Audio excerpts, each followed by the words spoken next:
বন্ধুরা, অম্বুবাচী তিথি চলাকালীন এই আচারগুলি আপনারা কি পালন করছেন? কেন বিধবা মহিলারা পালন করেন এই অম্বুবাচী? জানুন এবছর কবে থেকে শুরু অম্বুবাচী তিথি। হিন্দু ধর্মের এক গুরুত্বপূর্ণ বাৎসরিক উৎসব হল অম্বুবাচী। এই উৎসবের সঙ্গে জড়িয়ে রয়েছে শাস্ত্রের নানা কাহিনী। অম্বুবাচী বিভিন্ন আঞ্চলিক ভাষায় অমাবতী বলেও পরিচিত।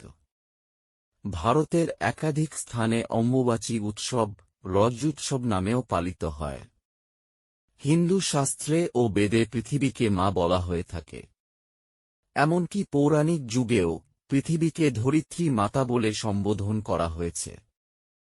মনে করা হয়, আষাঢ় মাসে মৃগশিরা নক্ষত্রের চতুর্থ পদে ঋতুমতী হন ধরিত্রী। পূর্ণবয়স্কা ঋতুমতী নারীরাই কেবল সন্তান ধারণে সক্ষম হন। তাই অম্বুবাচীর পর ধরিত্রীও শস্য শ্যামলা হয়ে ওঠেন। এই সময়ে বিখ্যাত হিন্দু মন্দির অসমের কামাখ্যা মন্দির বন্ধ রাখা হয়। শাস্ত্রমতে শিবের তাণ্ডবলীলায় খণ্ডিত দেবীর ৫১ শরীরের অংশের মধ্যে যোনিদেশ পতিত হয়েছিল অসমের এই পাহাড়ি অঞ্চলে। আর এখানেই তৈরি হয়েছে কামাখ্যা মন্দির।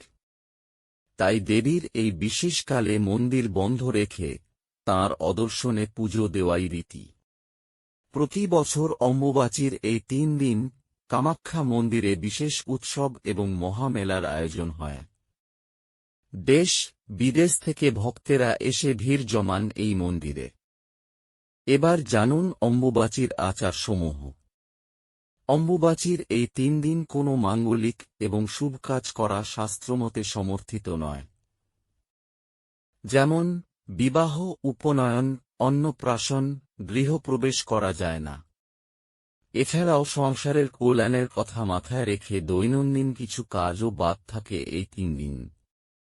সেগুলি ঠিক কি কি জেনে নেওয়া যাক।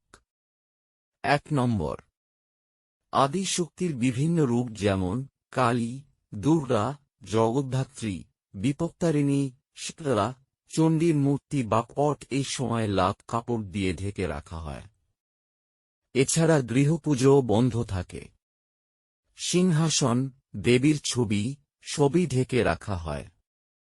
২ হিন্দু শাস্ত্র মতে এই সময়ে অন্য কোনো বিশেষ পুজোর আয়োজন না করাই ভালো। তবে কোনো বছর এই সময়ে রথযাত্রা উৎসব পড়লে তা নির্দিষ্ট নিয়ম মেনেই করা যেতে পারে। কারণ রথযাত্রাকে নিত্যকর্ম হিসাবেই ধরা হয়।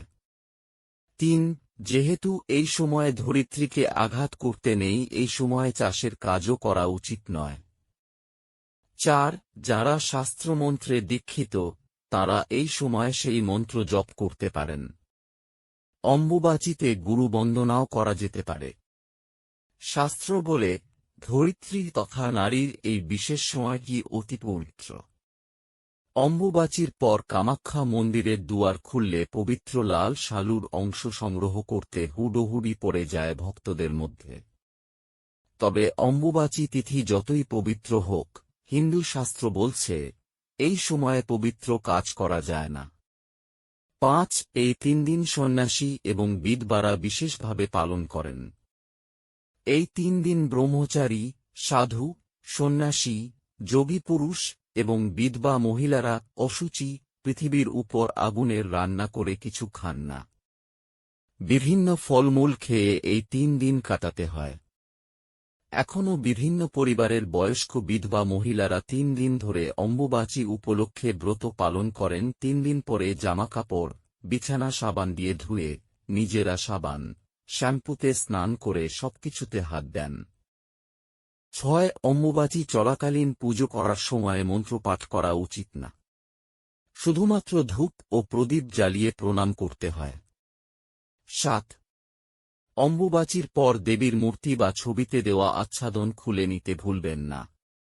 এরপর সেই দেবী মূর্তি ভালো করে স্নান করিয়ে পুজো করবেন। অম্বুবাচী শেষ হলে দেবীকে আম এবং দুধ নিবেদন করা শুভ। ৮ এই সময়ে তুলসী গাছের গোড়ায় মাটি দিয়ে উঁচু করবেন। এছাড়া যারা শাক্তমন্ত্রে দীক্ষিত তাঁরা জপ করতে পারবেন। নয়, অম্বুবাচীর সময়কালে সৌভাগ্যকুণ্ডের ধারে গণেশ বিগ্রহ দর্শন করে ও নিষ্ঠা করে পুজো করলে শুভ ফল মেলে। সেই সঙ্গে বিধিপূর্বক অগ্নিস্থাপন করে নিজ ইষ্টমন্ত্রে হোম করুন। এতে সংসারে মঙ্গল হবে। এবার জানুন বন্ধুরা, এবছর অর্থাৎ 2025-এর অম্বুবাচীর দিনক্ষণ। অম্বুবাচী শুরুর পর 3 দিন চলে এই উৎসব।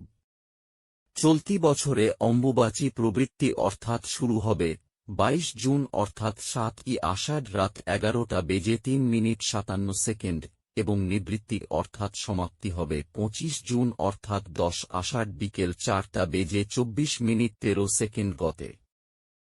তবে অম্বুবাচীতে খোলা থাকে তারাপীঠ মন্দির। অম্বুবাচীর সময় বছরের অন্যান্য দিনের মতোই তারাপীঠ মন্দিরে চলে মা তারার পুজো। এমনকি ভক্তদের জন্যেও খোলা থাকে মন্দিরের দ্বার। অনেকে ভুল করলেও আসলে তারাপীঠ সতীপীঠ নয়। এটি একটি সাধনাস্থল বা সাধন ক্ষেত্রে বলে মনে করা হয়।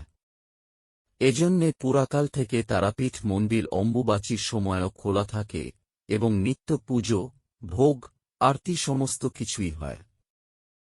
ধৈর্য সহকারে সুন্দর ভিডিওটি দেখার জন্য আপনাকে ধন্যবাদ। যদি আপনার এই ভিডিও ভালো লেগে থাকে তাহলে আমার এই চ্যানেলটিকে প্লিজ সাবস্ক্রাইব করে পাশে থাকবেন।